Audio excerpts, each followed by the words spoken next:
I just heard.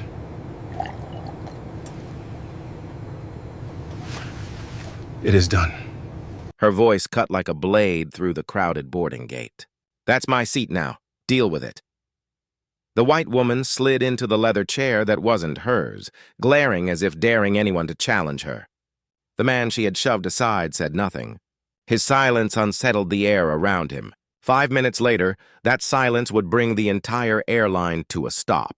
The boarding area hummed with impatience, the kind of restless energy only found in airports where people measure time not in minutes, but in delays. Near Gate 27, the leather seats were full, luggage stacked like tired soldiers beside their owners. It was there that a woman in a pearl blazer and diamond earrings dropped her bag and declared, "Move. That's my spot." Her finger pointed not at an empty chair, but at the place already occupied by a tall black man in a dark fitted suit. His presence was quiet yet commanding. He didn't flinch. He simply looked at her, as though measuring something deeper than arrogance. When he didn't move, she leaned closer. "Do you know who I am?" "That's my seat now. You can stand." Around them, people pretended not to hear, their eyes flicking between phone screens and the injustice unfolding before them. Silence, sometimes heavier than words, filled the air. The man said nothing. He folded his hands in his lap, his jaw steady, his silence sharper than any reply. What no one around knew was that his silence was forged in years of fire. His name was David Cole. Orphaned at 15, soldier at 18, entrepreneur by 30. His scars were not on his skin but in his memories. Nights on battlefields where sleep meant death, mornings where hunger gnawed harder than any enemy. He had built a company from nothing but grit and relentless faith. Today, he was not only a CEO, he was the guest of honor on this very flight, invited by the airline's board to inspect the aircraft and discuss a groundbreaking partnership. The woman, oblivious to all this, tossed her coat onto his lap as if he were invisible. A soft gasp rose from a few rows back, but still no one intervened. The injustice hung in the air like smoke. David lifted the coat, folded it neatly, and set it beside him.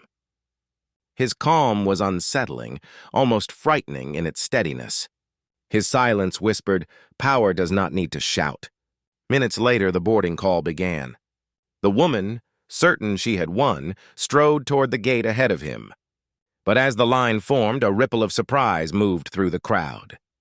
The airline's captain walked straight past the staff, past the passengers, and stopped in front of David. "Mr. Cole," the captain said with a respectful bow of his head, "we've been waiting for you. The plane doesn't leave until you board." The woman froze mid-step, her confidence draining as faces turned toward her. David rose slowly, not looking at her, not speaking to her. He walked with the calm grace of a man who owed no one an explanation. Every eye in the terminal followed him as the captain personally escorted him forward. The woman's cheeks burned crimson. For the first time, she felt the weight of the silence she had mocked. As David reached the gate, he finally spoke, his voice steady and low. "Respect is not something you take. It's something you give. Those who heard would never forget." It was not anger that brought justice that day. It was dignity. The plane did not leave until David Cole boarded.